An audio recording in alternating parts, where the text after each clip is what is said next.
Ladies and gentlemen, may I have your attention, please?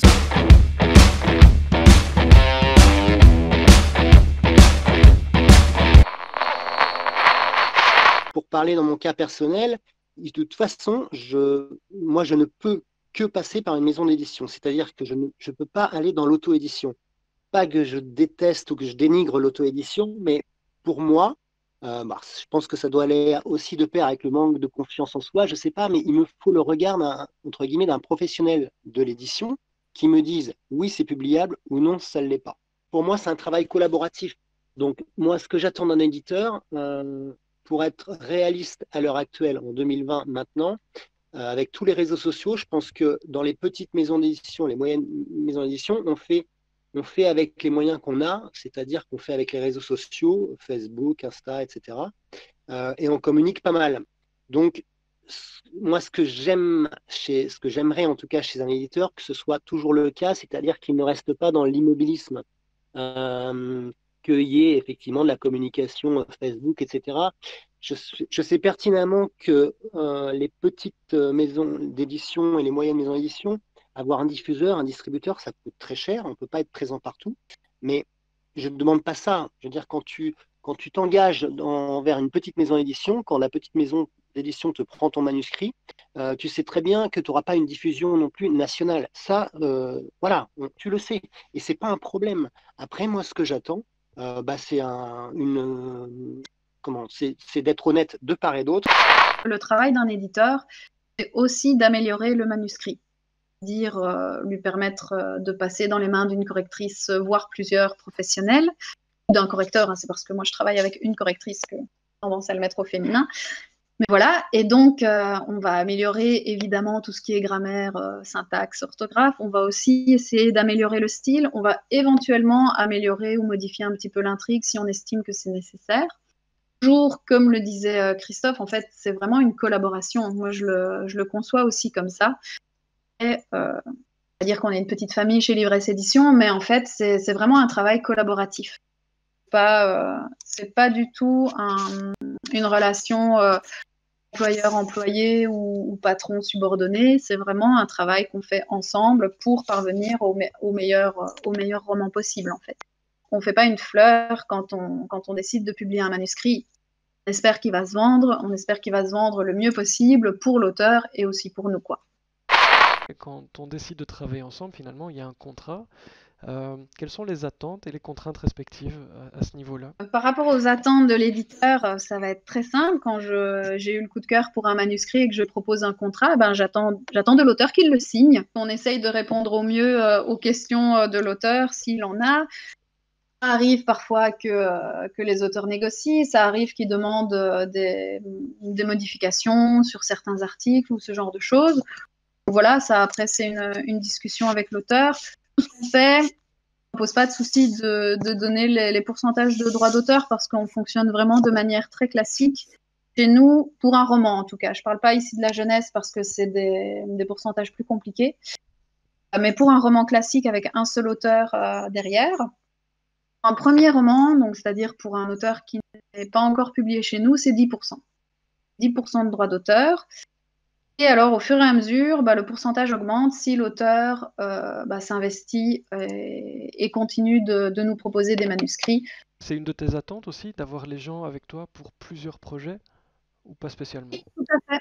Oui, si. Il faut savoir que ceux qui connaissent Livresse Édition, en tout cas, on est évidemment pas cette année parce que c'est un peu compliqué, mais d'habitude, on est extrêmement présent en salon. On fait beaucoup de dédicaces, on essaye aussi d'en organiser avec mes collègues dans les librairies pour les auteurs, parce que bon, forcément, l'auteur qui est en Normandie, je comprends bien qu'il ne va pas savoir se déplacer à chaque fois que je fais un salon dans le nord de la France. Et du coup, voilà, moi, mon but, c'est vraiment qu'il y ait une relation de confiance, de respect qui s'installe dans le long terme, donc dans l'idéal avec plusieurs publications. Je ne dis pas de bêtises, donc il y a 2 auteurs principaux qui ont pas mal de livres chez nous, c'est Geoffrey Clostrio et Sonia Couder. Geoffrey, je crois il a une dizaine de titres chez nous, si je compte aussi les anthologies. Et Sonia, elle doit être pas très loin de 7-8. Voilà, ça c'est vraiment un but qu'on a, c'est de... Après, si l'auteur n'écrit qu'un roman, on va pas va pas le punir et ne plus l'inviter en salon, c'est pas ça du tout, mais c'est vraiment un des objectifs, en tout cas, c'est de construire une relation à long terme. Disco Boy, le célèbre Disco Boy, demande, et ça va avec, est-ce qu'il y a une clause de préférence dans vos contrats? En version très courte, c'est que vous vous engagez à votre prochain livre à d'abord le proposer à l'éditeur qui vient de vous signer, et puis s'il refuse, vous pouvez passer vers d'autres éditeurs. Est-ce qu'il y a des clauses comme ça dans tes contrats, Émilie? Non. Non, il n'y en a pas dans mes contrats. Mes contrats sont très gentils. Alors, au fur et à mesure des discussions avec différents auteurs autour de moi et même des éditeurs, je me rends compte de plus en plus que mes contrats sont très très sympas. Donc non, il n'y a pas de clause de préférence parce que je trouve ça assez aberrant en fait. Je trouve que sur comment dirais-je, sur la psychologie du truc, c'est idiot de bloquer l'auteur comme ça. Parce que si l'auteur veut s'en aller, ça veut dire qu'il est pour X ou Y raison, il n'est plus bien dans cette relation avec son éditeur. Ça sert à rien de le bloquer parce que ça va embêter l'éditeur, ça va embêter l'auteur, ça va embêter tout le monde et il va rien sortir de positif de cette situation. Donc moi, il n'y a pas de clause de préférence et le contrat n'est pas valable pour une durée déterminée. Donc c'est-à-dire qu'il y a certains auteurs, je sais qu'ils sont bloqués leur contrat pour 5, 7, parfois même 10 ans, parfois même beaucoup plus. Nous, on n'a pas de bouquins, Pardon? Je dis oui, non. Souvent, c'est en termes de nombre pardon, de livres. Par exemple, tu dois 4 livres après le manuscrit que tu leur as soumis. Ou 5 livres. Souvent, c'est ça. Ouais. Et en fait, non, moi ça je fais pas parce que ça m'intéresse pas d'obliger les auteurs à me soumettre un manuscrit. S'ils le veulent et s'ils se sentent bien chez Livresse, bah, ils le feront de toute façon. Donc voilà. De la même manière que je mets pas enfin, il y a certains contrats qui sont valables pour une durée de 7 ans et l'auteur ne peut pas reprendre ses droits avant. On n'a pas mis de clause comme ça non plus pour la même raison. La seule clause que j'ai mis dans le contrat, c'est que j'ai le droit en fait de continuer à vendre le stock même si le contrat est cassé. En continuant à verser des droits d'auteur, évidemment, parce que ça c'est normal. Mais je m'accorde le droit de ne pas détruire le stock une fois que l'auteur rompt son contrat, quoi. C'est la seule chose. Effectivement, le droit de préférence, ça m'énerve, mais comme c'est pas permis, mais exactement pour les raisons qu'a dit Émilie, c'est-à-dire que tu peux très bien écrire un polar, et en plus c'est ce qui m'arrive actuellement, c'est-à-dire que j'écris du thriller, j'ai un polar, mais on va dire historique, et un roman noir plus social. Et ils peuvent très bien correspondre à un éditeur et pas à un autre éditeur, c'est-à-dire que mon éditeur, pour dire les choses clairement, actuel, est plus dans le thriller, mais un polar historique, ça va pas du tout être. Personnellement, je ne vais pas forcément avoir envie, moi, de lui envoyer à lui. Parce que, selon moi, il y aura d'autres maisons d'édition qui seront plus aptes à s'occuper de ce genre de livre.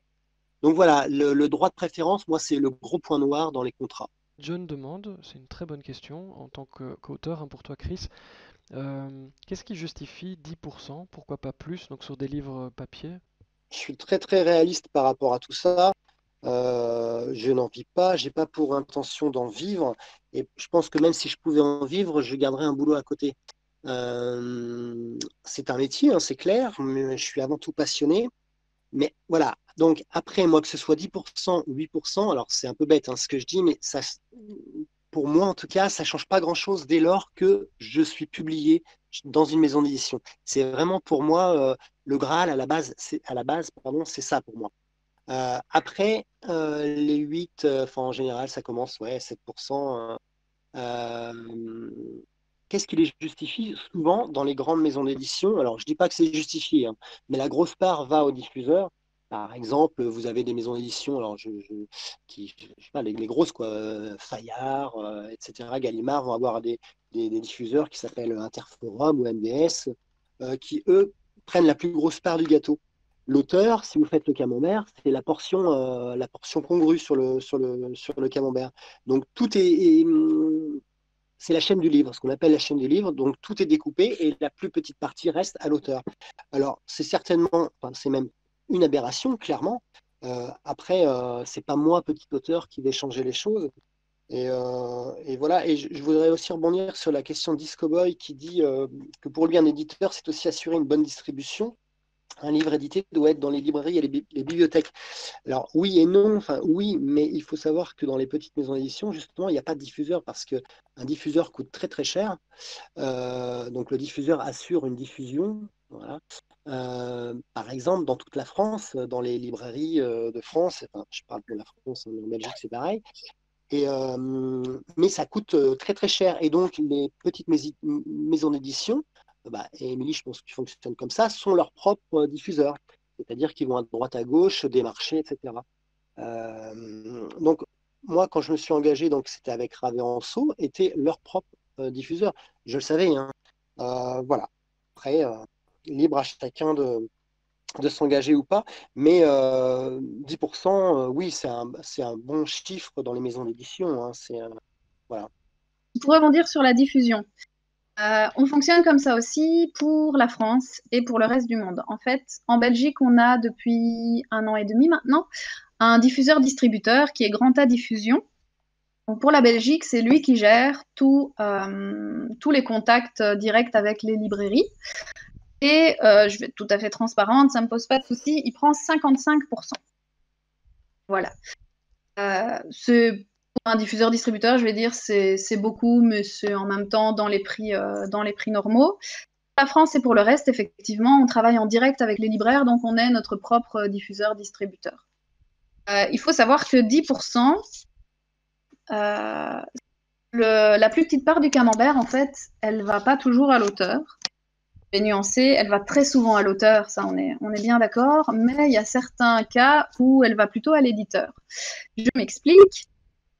Quand on est en salon et qu'on fait de la vente en direct, clairement, l'éditeur touche une grosse partie du livre. Après, il faut savoir qu'on a des charges, évidemment, notamment la location du stand qui coûte plusieurs milliers d'euros pour les plus gros salons. Chez Livresse Édition, on défraye, donc ça veut dire qu'on paye le logement et le déplacement de nos auteurs qui viennent en dédicace. Dans le meilleur des mondes, on arriverait à payer les auteurs pour leur temps de dédicace, mais ça, malheureusement, on n'y arrive pas encore. Je ne cache pas que c'est un objectif, mais pour l'instant, clairement, on est trop petit pour le faire, donc on fait au mieux. Et par contre, on travaille aussi beaucoup avec les librairies françaises, notamment. Et là, pour le coup, la plus grosse part du gâteau, elle va à la Poste. Elle va à la Poste, et la plus petite part, elle va pour l'éditeur.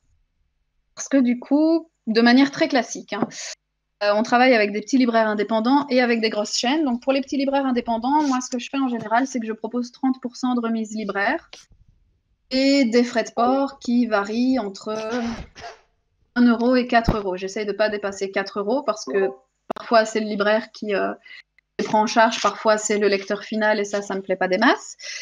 Donc, voilà. Mais il faut savoir que la chance d'être située, pour ceux qui connaissent un petit peu Mons, c'est pas très loin de la frontière française. J'ai vraiment la chance de pouvoir envoyer mes colis depuis la France. Parce que sinon, clairement, depuis la Belgique, ce serait juste possible vu les tarifs postaux. Donc, je passe la frontière et pour envoyer un roman classique, on va prendre par exemple Ghost Virus de Graham Masterton, parce que celui-là, on l'envoie quand même assez souvent. C'est 8 euros.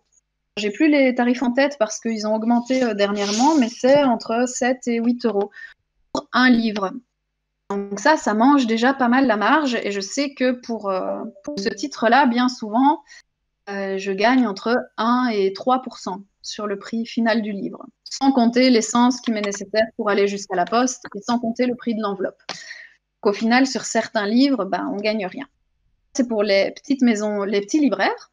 Alors, on travaille aussi beaucoup avec les chaînes, notamment les Furets et les Fnac. Alors, eux, au départ, ils ont été très sympas parce que j'envoyais mes factures et je mettais le pourcentage classique, donc 30% et 4 euros de frais de port. Et puis, la centrale m'a contactée en me disant « Hé, dites, vous êtes bien gentils, les petits Belges, là, mais en fait, nous, c'est 40% de remise et on ne paye pas de frais de port. » Donc là, ça a été une grosse discussion avec eux de leur dire « Écoutez, concrètement, si on fait ça, si à chaque fois que vous m'envoyez une demande d'un livre, facture 40, je vous fais une remise de 40% et je vous compte pas de frais de port, ben c'est comme si je prenais un billet de 5 et que je le brûlais dans ma cheminée. Donc ils ont été sympas, ils ont accepté qu'on puisse grouper les commandes pour en envoyer un colis plus imposant et du coup pour gagner sur les frais de port au final. Heureusement, ils nous passent beaucoup de commandes, donc les lecteurs n'ont pas trop à attendre. Voilà, si jamais on passe pas trop de commandes et qu'on doit quand même en envoyer avec seulement 4 ou 5 livres dans le paquet, ben pareil, on gagne dizaines de cents sur le livre et puis c'est tout. Alors que l'auteur, ben, il a son pourcentage qui est compressible, entre guillemets. Ce sera 10% et puis ben, si jamais le colis se perd et que je dois le renvoyer, ben, ce sera 10% quand même, quoi.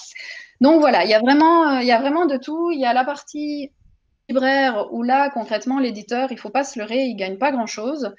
Et il y a la partie salon où, ben, heureusement, en vente directe, on gagne un peu plus. Beaucoup plus, on ne va pas se leurrer. En vente directe, je pense qu'on a à peu près 50% à peu près. Je retire les 20% de production, 10% de l'auteur. Ouais, ça peut monter jusqu'à 80, selon. Voilà. Tiens, je voulais rebondir sur ce que tu disais, Émilie. A priori, Livresse Édition, c'est vraiment une très bonne maison d'édition par rapport à tout ce que tu dis, parce que les défraiements, par exemple, en France, je ne suis pas certain qu'il y ait une petite maison d'édition qui te défraie. En clair, l'auteur y est très, très, très, très, très souvent de sa poche. Alors après, en tant qu'auteur, on a parfois la chance de connaître les organisateurs de salons qui, eux, proposent effectivement un gîte, on va dire, un toit pour dormir. Mais ce n'est pas l'éditeur, dans ce cas-là, qui fait la démarche de défrayer l'auteur. Tu vois ? En France, en tout cas, c'est comme ça. Et je pense, alors, moi, j'ai connu que 2 maisons d'édition. Je ne peux pas parler au nom de toutes les maisons d'édition, mais je pense que la majeure partie des maisons d'édition en France fonctionnent comme ça. Tant que tu n'es pas dans une grosse maison d'édition, tu n'es pas défrayé. Il paraît, oui. Après, je vais être honnête, nous, les premières années, on ne le faisait pas non plus. On ne défrayait pas. Ensuite, on a commencé à défrayer pour le transport uniquement. Et puis ensuite, on a défrayé pour le logement. Mais voilà, ça c'est... Après, c'est vrai que c'est un risque pour l'éditeur parce que parfois, ben, l'auteur vient sur salon, il est nourri, logé. Et ben, soit il n'y a personne, soit le salon est annulé, soit le livre ne se vend pas. Il y a c'est un risque pour l'éditeur, mais je trouve ça normal, entre guillemets, étant donné que l'auteur fait l'effort de venir. Il faut savoir qu'il y a des auteurs qui détestent ça, qui aiment écrire et qui sont passionnés d'écriture et qui font vraiment des romans exceptionnels, mais qui sont très timides, qui n'aiment pas l'aspect promotion et vente. Il y en a beaucoup. Et donc, il y en a pour certains, c'est un effort pour eux. Et donc, voilà, je trouve rejoint toujours le principe de respect, c'est que je trouve que ça, c'est vraiment des devoirs de l'éditeur, quoi. Après, je comprends tout à fait que dans les petites structures, tout le monde n'y arrive pas. Donc, imaginons... pardon. Non, pas de souci. Je disais juste... Ceci dit, ce que je trouve scandaleux, par contre, c'est qu'il y ait 2 poids, 2 mesures. Je comprends tout à fait, d'un point de vue purement financier, que ce soit plus intéressant de défrayer Amélie Nothomb que Émilie Anciot, par exemple. Mais ça reste quand même très moche, quoi. Voilà. Et par exemple, imaginons que Christophe Dubourg t'envoie un manuscrit à Livresse Édition, à Émilie Anciot, et Émilie Anciot dit ouais, super, génial, ouais, c'est du thriller et tout, on publie.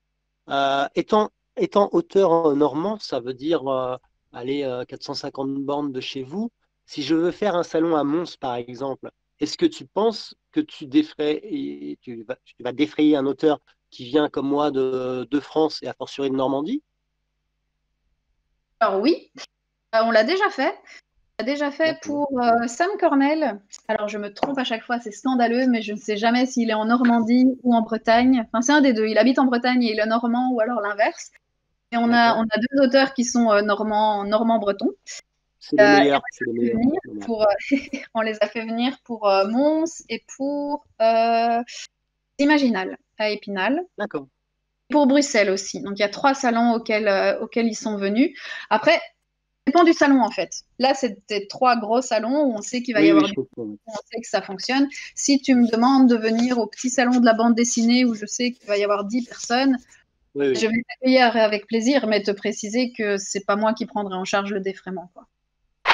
Donc une fois que le manuscrit est sélectionné, que vous avez décidé de travailler ensemble, avec pour toi Chris un éditeur ou pour toi Émilie un auteur, quelles sont vos attentes respectives dans tout ce travail? Moi, ce que j'attends de l'auteur, c'est qu'il ne se contente pas de dire ok, tout me va et je m'occupe pas de la correction parce que c'est pas mon taf, quoi. Moi, j'aime quand même bien quand l'auteur s'implique et réagit aux différentes corrections qu'on propose. Ils sont pas tous impliqués quand il y a une Euh, correction, justement, les auteurs? Parce que enfin, ça me semble tellement aberrant de ne pas s'impliquer. Enfin, voilà, c'est le manuscrit de l'auteur à la base. S'il ne s'implique pas justement pour la finalité, pour la publication, ça me semble tellement bizarre.